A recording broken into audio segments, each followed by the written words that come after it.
Hi, Tom Walls, Carbide Processors. I have here two really beautiful little prototype carbide parts. I wanted to talk to you about prototype carbide parts. This comes from a nice guy, good customer, like him, really like his products. He wanted to do a product redesign to improve his manufacturing process. He's having trouble now keeping up with his demand. So it's either buy a big new induction brazier for tens, if not $100,000, or get a slightly different carbide design. He tried to do it with a drawing, and there's a problem because of it's a tolerance issue. Tungsten carbide, these things were about, well, they shrunk about 40%. So they were what, 45% bigger when they were originally pressed, and then they shrink, and when they shrink, they can twist, they can bend, they can warp.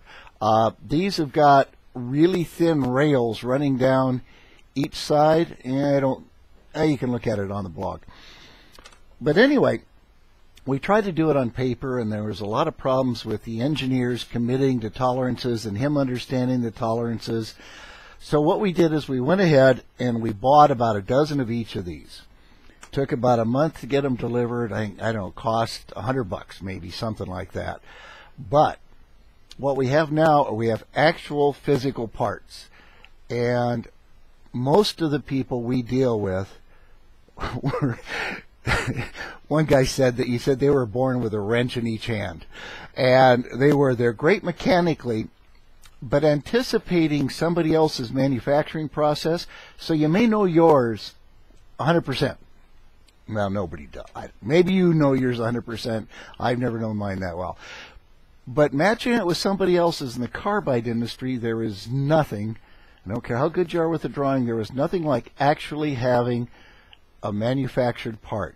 They are sometimes called first parts or first article, and that'll be the first part made exactly like the production parts are going to be made. Then what you can do is you can take this, you can fit it to the matching parts, you can try brazing it, you can try running it through the automatic feeders, you can put it in your induction brazing machine.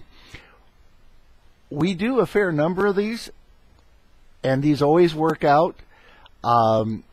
We also make a lot of parts from drawings. And these add, as I said, $100, $200 to the cost maybe. And they'll add a month, 6 weeks lead time to it. But we've got some people that do a beautiful job making custom parts.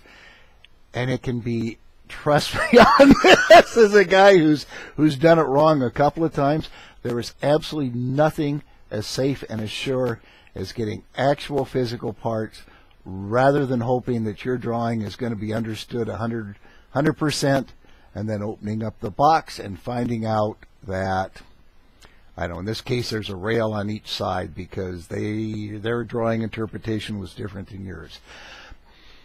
We believe that the way I'm speaking to you now is probably going to be about 25% effective. If somebody just tells you something, you'll probably get it about 25% right, depending on what it is. We also believe that a written drawing done properly to a standard convention with proper notes may hit 90-95% perfect on communication, but we also think on a written drawing there is that small part that needs to be discussed. So that's it. Really think you ought to look into prototype parts. If you do need just a few carbide parts, these guys are great at that too. And we'll be happy to help you, be happy to sell them to you. Well, that's it. It's still Friday. I've still got a great weekend planned, and I hope you do as well. Take care. Bye.